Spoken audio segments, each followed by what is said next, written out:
Sobrang layo ng nilakbay ko hanggang nakarating ako dito. Yan. Kung makikita nyo mga tol, napakalawak ng kabukiran dito.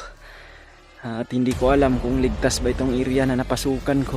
Kaya pakishare tong video na to mga tol, sa mga kasamaan ko mga tol. Naambos kami ni Brad Julio at ni Brad Juju mga tol. Hindi namin inaasahan na sinalubong pala kami ni Commander Butakal.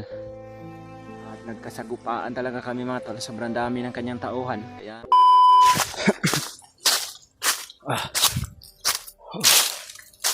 yun mga tol. Isang magandang araw sa inyong lahat yun mga tol. Sa ngayon mga tol ay napadpad ako dito sa location mga tol. Sa area kung saan hindi ko alam kung saan ako ngayon mga tol. Dahil napatakbo ako dito sa location na ito mga tol. Dahil hinahabol ako ng mga tauhan ni Commander Butakal mga tol. Maraming nangyari mga tol na hindi inaasahan mga tol. Naambos po kami mga tol. Hindi ko po alam ngayon kung saan na sila Brad Julio at si Brad Juju mga tol. Dahil ako mga tol ay nag-iisa lang ako ngayon. Hindi ko alam kung saan sila papunta. Dahil naambos kami kagabi mga tol. Hindi ko inaasahan na may pinaghandaan na pala kami nila Commander Butakal. At sobrang dami ng mga tauhan niya mga tol. Sana po mga tol magkasama po ngayon si Julio at si Juju mga tol, no? At sana po ay nakababa sila ng bayan. Dahil hindi ko pa alam mga tol kung saan sila ngayon. At ako naman po mga tol ay hindi ko alam kung saan ako napunta ngayon. Dahil hindi ko na alam mga tol kung saan itong area na ito. Parang nalamat ako sa kagubatan mga tol. Hindi ko alam ngayon kung ligtas ba itong bundok na napasok ko mga tol. O mapapahamak ba ako dito. Dahil napakalayo nito mga tol. Kanina pa ako naglalakbay mga tol. Pero hindi ko pa alam kung saan yung palabas ng bundok mga tol. Sobrang napakasukal pa ng gubat ngayon mga tol. Napakalayo na ng nilakbay ko mga tol. Pero hindi ko pa alam kung saan ako patungo. Dahil nawala ako sa kwan mga tol eh.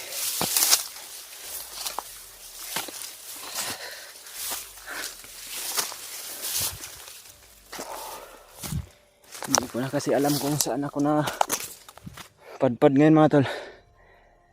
Sobrang napakalawak ng kagubatan. Yan o.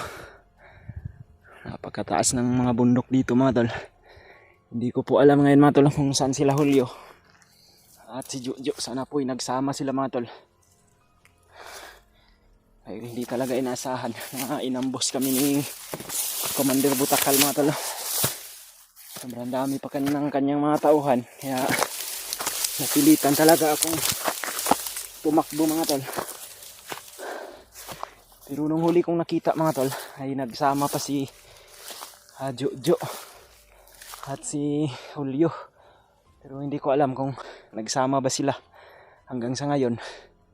Dahil hinahabol rin sila ng mga kalaban mga tol.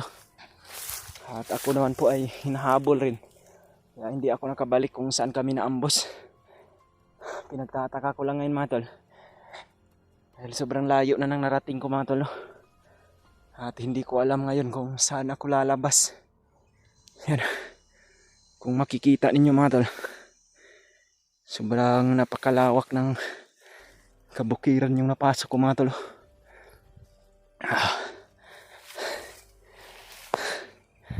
Yan.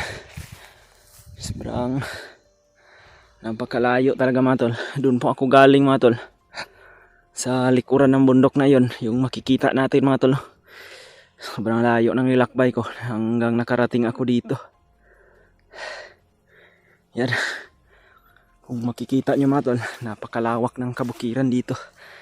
At hindi ko alam kung ligtas ba itong area na napasukan ko. You know, mayroon pang bahay sa unahan mga tol. Hindi ko alam kung kampo ba yan ng mga kalaban o bahay ba yan ng mga sibilyan. Yun o.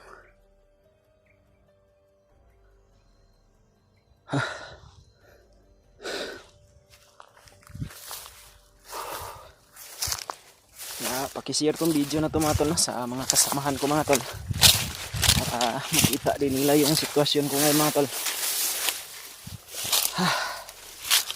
Napakalayo ng narating ko mga tol, dahil parang nalamat ako kaninang madaling araw mga tol. Hindi ko alam kung saan ako napadpad, dahil sobrang pagod na rin ang katawan ko mga tol. Sobrang napaka-tirik ng mga bundok ng inakyat ko para makarating lang sa area na ito. Pero kanina lang ako naglalakbay mga tol. Medyo wala namang kalaban banda dito mga tol. Iwan ko lang dito sa unahan mga tol, dahil may mga bahay mga tol. Yan. May isang bahay na andito sa kagubatan. At mayroon din dyan mga tol. Parang maliliit lang ng mga kubo. Hindi ko pa alam mga tol kung kampo ba ito ng mga kalaban o di kaya'y bahay ito ng mga magsasaka sa bundok. Kaya pakishare tong video na to mga tol sa mga kasamahan ko mga tol. Naambos kami ni Brad Julio at ni Brad Jojo mga tol. Hindi namin inaasahan na sinalubong pala kami ni Commander Butakal. At nagkasagupaan talaga kami mga tol. Sobrang dami ng kanyang tauhan. Kaya natakbo ako sa ibang direksyon mga tol. At si Julio naman at si Jojo, hindi ko alam kung magkasama ba sila ngayon mga tol. Pero dasal ko po palagi mga tol na sana'y magkasama sila. Dahil delikado talaga kung magkahiwalay sila. Sana po nakababa na sila ng bundok mga tol. Sana po hindi sila naligaw ng daan. Dahil ako mga tol ay aminado talaga ako na naligaw ako ng daan mga tol. Hindi ko na alam kung saan nga ako ngayon. Sana po may makita akong mga sibilyan o mga tao dito sa bundok para maturuan nila ako kung saan ako bababa o saan yung tamang daan para makapunta ako ng bayan mga tol. Dahil hindi ko pa alam sa ngayon mga tol kung itong area na pinasok ko ay ligtas ba ito o ikakapahamak ko ba itong location ngayon na pinasok ko mga tol. Kaya kahit sa Google Map mga tol hindi ko alam kung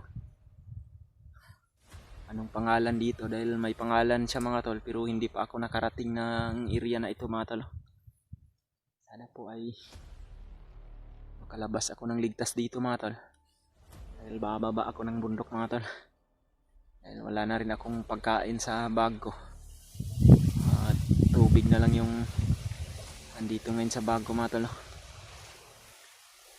Ilang araw na akong palakad-lakad dito mga tol. Hindi ko na alam kung saan nga ako napunta mga tol. Napakalawak ng kabukiran mga tol. Sobrang napagod ako sa paglalakbay mga tol. Pero parang wala akong makikitang kapatagan mga tol. Puro na lang kabukiran yung makikita ko ngayon dito sa kabundukan. Mayroon akong makikitang kapatagan pero napakalayo mga tol. Dito talaga ako napadpad sa area na ito mga tol. Gawa ng kailangan ko rin dumistansya sa maraming kalaban. Kaya sana po mga tol, dasal ko palagi mga tol na si Jojo at si Julio ay magkasama sila ngayon mga tol, para ligtas silang makababa. Dahil plano talaga namin tatlo mga tol na bumaba ng bayan. Dahil alam naman namin na si Julius ay nasa bayan na at inaatake yung bahay ng mga kasamaan kong hunter. Kaya nagplano kami ni Julio mga tol na bumaba kami. Sa katunayan mga tol, mayroon kaming nakitang kalsada sa bundok. Pero maraming kalaban kaya umatras kami mga tol no. Hindi pala namin alam na na-monitor pala kami mga tol. Kaya ayun, sinalubong kami ni Commander Butakal sa kinaroroonan namin at hindi talaga inasahan na pangyayari. Naambos kami mga tol. At ngayon ay andito ako sa location kung saan hindi ko alam kung saan ako patungo mga tol.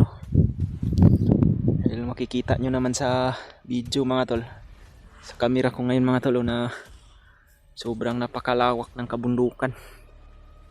Puro bundok yung makikita ko mga tol. At nasa tuktok ako ngayon. Kung may signal ngayon dito mga tol, yan o, mayroon namang signal 2 bar. Try kong kontakin si Julio o yung iba kong kasamahan para ipaalam yung nangyari sa amin.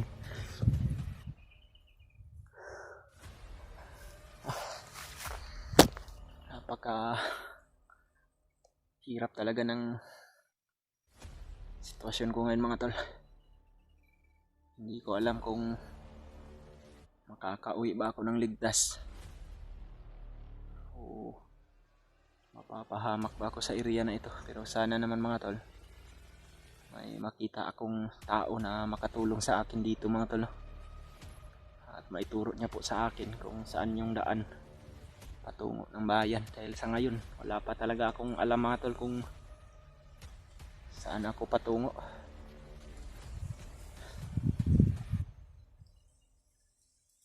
Inulit-ulit ko po talaga to mga tol. Sana po share nyo tong video na to mga tol, para malaman nila yung sitwasyon ko. At sana po si Brad Julio mga tol ay nakababa sila ng bayan ng ligtas kasama si Jojo. Dahil nagkahiwalay sila ni Jojo at ni Julio mga tol, hindi ko rin po alam kung saan sila ngayon.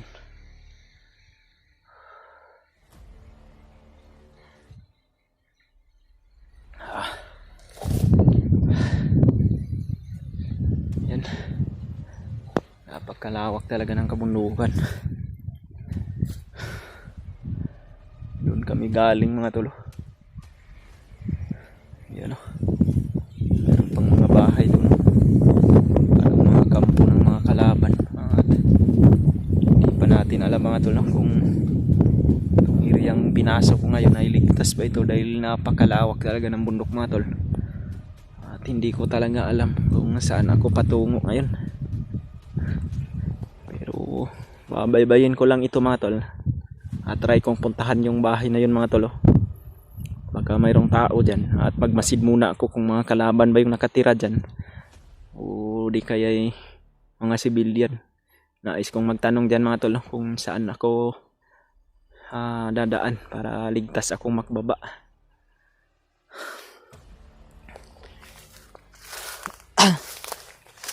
Patuloy ako sa paglalakbay mga tol.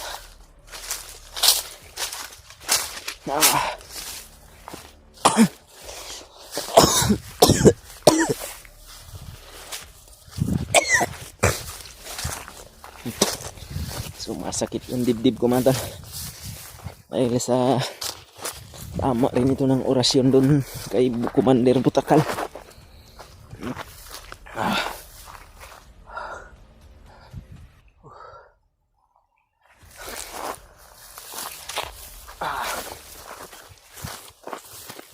Napakatirik ng bundok mga tol. Napakahirap lakbayin tong ganito kabundukan mga tol. Okay.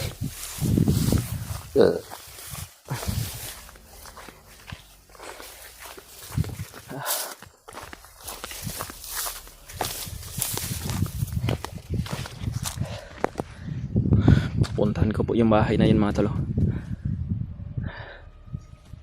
Magtanong ako kung may tao dyan mga tol,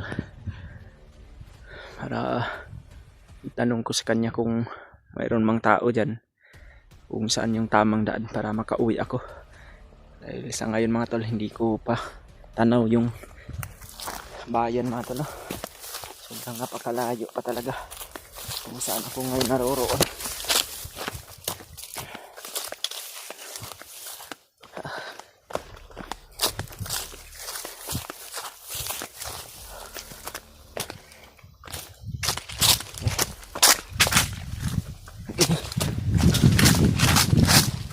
Lagi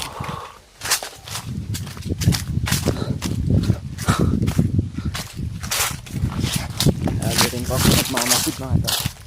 Makapili may mga kalaban dito. Kailangan ko po na mag-ingat mga tol para makauwi ako ng ligtas at makapiling ko yung pamilya ko.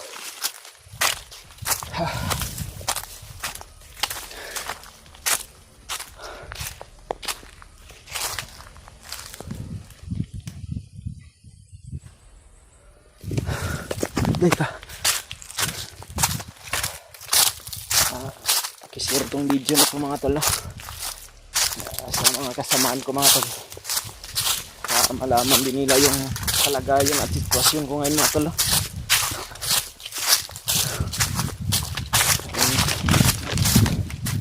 Try ko silang kontakin mamaya mga tol. Makahanap ako ng tamang signal.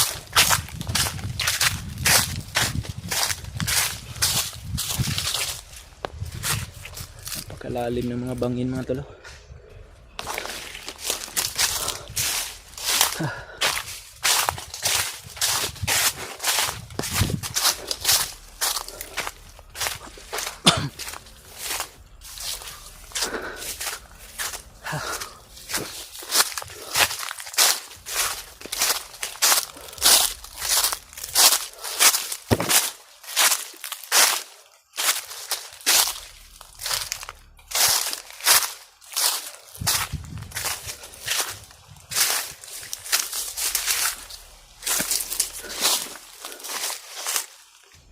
Medyo malapit na ako sa bahay mga tol, na yung may nakita ako sa bundok.